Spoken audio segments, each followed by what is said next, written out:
Pagi anak-anak. Pagi, Pak. Aduh, Kenapa Wes? nggak apa-apa, Pak. Tidur tadi. Makin gemuk aja kamu. Alhamdulillah, Pak. Dari libur, Pak, makan tidur aja. Oke deh. Assalamualaikum warahmatullahi wabarakatuh. Waalaikumsalam warahmatullahi wabarakatuh. Sebelum kita mulai materi, ketua kelas pimpin doa terlebih dahulu. Baik, Pak. Mari teman-teman, sebelum kita mulai pelajaran pada hari ini, ada baiknya kita membaca doa menurut agama dan kepercayaan masing-masing. Berdoa mulai. Auzubillahi minasyaitonirrajim. Bismillahirrahmanirrahim. Berdoa selesai. Oke. Alhamdulillahirrahmanirrahim. Sebelum kita mulai materi, Bapak akan mengabsen kalian terlebih dahulu. Mulai dari Angga tidak hadir, Pak. nggak apa enggak. Tadi dia bilang sama saya kalau dia kok ada keluarganya yang lagi sakit, Pak. Jadi keterangannya apa? Jadi Izin, Pak. nggak ngirim surat tadi, Pak. Cuma dia telepon. Ya, izin di ketua kelas tadi, Pak. Baik. Epriansyah. Hadir, Pak. Oke. MUS Hidayatullah. Saya, Pak. Ki Agus Haryansyah. Hadir, Pak. Baik anak-anak. Jadi jumlah kalian ada 39. Satu orang nggak hadir, Hangga. Oke. Bapak ada sebuah gambar. Ada yang tahu nih gambar apa? Siapa tahu? Saya, Pak. Wes dipersilakan. Itu gambar presiden pertama, Pak. Siapa namanya? Soekarno. Soekarno. Apa yang Wes ketahui dari Soekarno? Presiden pertama. Ada yang lain? Pak, menambahkan, Pak. Saya, Pak. Silakan saudara.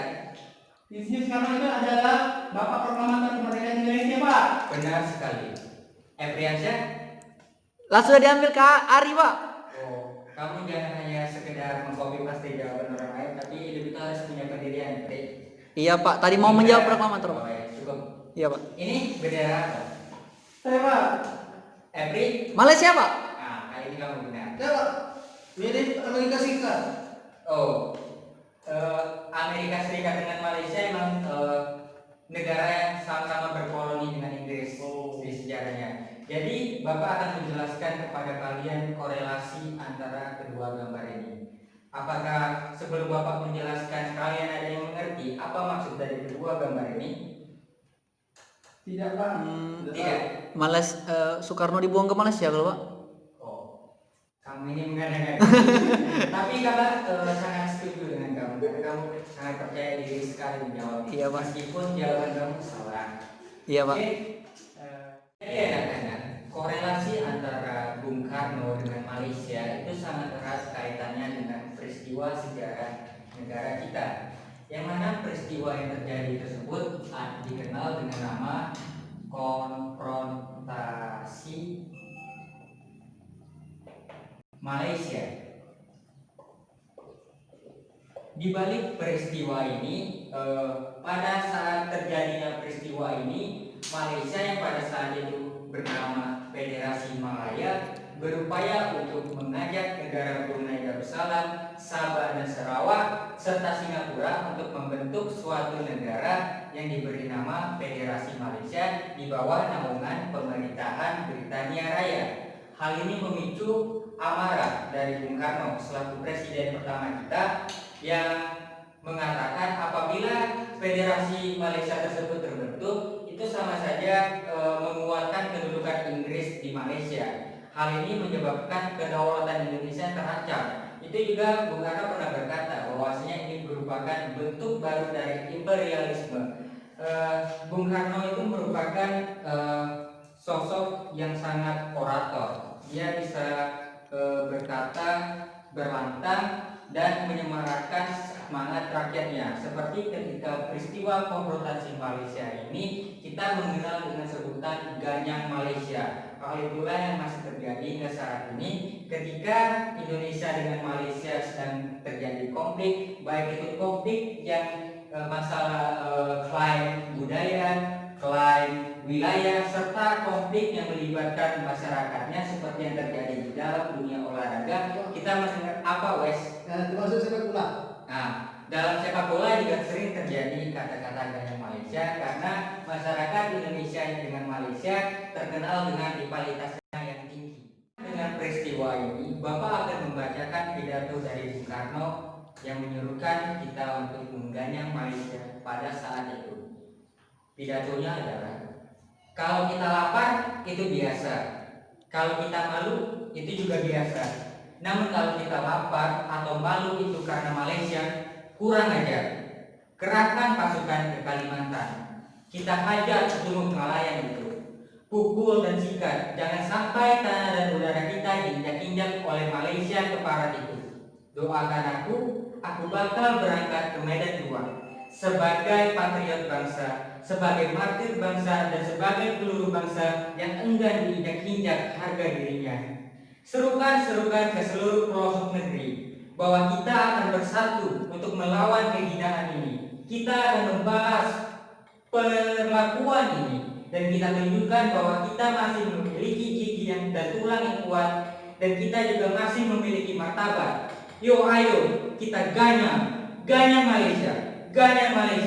Bulatkan tekad, semangat kita banyak, peluru kita banyak, nyawa kita banyak, bila perlu kita satu. Soekarno-Hatta. Merdeka! Oke. Jadi Soekarno, Bapak proklamator kita ini memang sangat terkenal dengan sajak-sajak dan quotes motivasi dan orator. Kalau kalian tidak tahu, orator itu adalah seni dalam berpidato yang memicu semangat dari pendengarnya. Dari penjelasan yang telah Bapak jelaskan dan Bapak tirukan gaya pidato dari Insinyur Soekarno tadi, apa pelajaran yang bisa kita petik? Wise, silakan jawab. Kita harus mengganyang Malaysia. Kita harus mengganyang Malaysia. Berarti kita harus membinasakan Malaysia. Oh, jadi saudara Wise, emang bahwasanya Soekarno itu mengatakan bahwa kita mengganyang Malaysia, tapi itu pada saat dahulu. Sekarang kita sudah damai dengan Malaysia karena pada setahun berikutnya setelah terjadi konfrontasi Malaysia ini telah terjadi kesepakatan perdamaian antara Indonesia dengan Malaysia, sehingga maksud dari kata ganyang Malaysia ini tidak berlaku lagi saat ini. Nah, berarti untuk kedepannya kita harus hidup damai dengan Malaysia. Jangan pernah kita saling sikut menyikut lagi dengan Malaysia, karena pada dasarnya menurut histori, menurut sejarah juga, Indonesia dan Malaysia juga merupakan suatu negara yang serumpun. Nenek moyang kita dengan Malaysia itu sama. Jadi ketika ada klaim budaya yang dilakukan Malaysia, itu masih bisa kita terima karena nenek moyang kita juga pernah ke Malaysia dan membawa budaya kita ke sana. Sehingga ketika Malaysia membawa budaya nenek moyang mereka dan ditampilkan di sana, kita anggap lain, kita tidak bisa demikian mengatakan mereka mengklaim budaya, tapi karena itu juga merupakan budaya nenek moyang mereka, maka kita perbolehkan. Harus positive thinking ke tetangga kita. Itu pesan moralnya, kita tidak bisa menilai orang dari luar saja, harus kita telusuri dari dalamnya. Ini sangat menarik mengenai konfrontasi Malaysia. Mungkin langsung saja Bapak akan bagi kalian menjadi 3 kelompok. Kelompok pertama itu diketuai oleh Aryansyah. Siap? Siap. Kelompok kedua diketuai oleh Wise. Siap Wise? Siap. Dan kelompok ketiga diketuai oleh Aryansyah. Siap, Pak. Oke. Kita akan mendiskusikan bagaimana Indonesia dengan Malaysia menjalani hubungan ke depannya. Hubungan seperti apa yang kalian harapkan dari kedua negara ini? Waktu diskusi 10 menit, Bapak mulai dari sekarang. Ya, nanti Bapak suruh kalian salah satu dari kalian untuk menjelaskan. Baik, Pak. Oke. Kawan, ayo kita diskusi. Gimana kamu menurut kamu diskusi Malaysia Indonesia itu? yang menanti Masih asik jadi konfrontasi. Padahal kan satu rumpun. Wise, Ya Pak. kenapa kamu buka HP? nggak apa-apa sibuk aja di hati daripada nggak termasuk rusak ngantuk. Pasti cetan dia, Pak. Stop. Wise, jika Bung Karno masih hidup saat ini dan melihat kelakuan Wise, mungkin dia akan malu sekali karena penerus bangsa misalnya seperti Uwais. Bung Karno itu pernah bilang, beri aku 1000 orang tua, niscaya akan disabut Semeru dari akarnya. Beri aku 10 pemuda, niscaya akan guncangkan dunia. Dari petikan kata-kata tersebut, Bapak ingin kalian semuanya menjadi pemuda yang diharapkan oleh Bung Karno. Dan dimulai dari apa? Dimulai dari menghormati orang yang ada di depan, tidak main HP pada saat pelajaran. Itu baru pemuda yang diharapkan oleh Bung Karno. Dan Bapak yakin kalian adalah pemuda yang diharapkan oleh Bung Karno. Merdeka! Merdeka! Oke, demikianlah anak-anak mengenai materi konfrontasi Malaysia yang kita dapat belajar mengenai pesan moral yang di sini. Kalian pegang sebagai pegangan hidup kalian cara hidup dari Bung Karno yang mengenai kisah keteladanannya membangun Indonesia, memproklamatori Indonesia, dan membakar semangat api pada masyarakat Indonesia pada saat itu. Besar harapan Bapak kepada kalian untuk lebih baik lagi ke depannya, dimulai dari kelas ini untuk saling menghargai satu sama lain. Oke, untuk pertemuan berikutnya Bapak akan menjelaskan tentang pembebasan Irian Barat. Nah, Bapak harap kalian lebih aktif lagi ke depannya. Demikian saja pertemuan kita pada pagi hari ini. Bapak berikan kalian kenang-kenangan. Ini nanti bisa Uwais tempel di kelas. Siapa? Nah, fotonya Bapak tinggalin di sini, bisa ditempel sebagai di bagian kelas hiasan. Oke, tetap semangat anak-anak.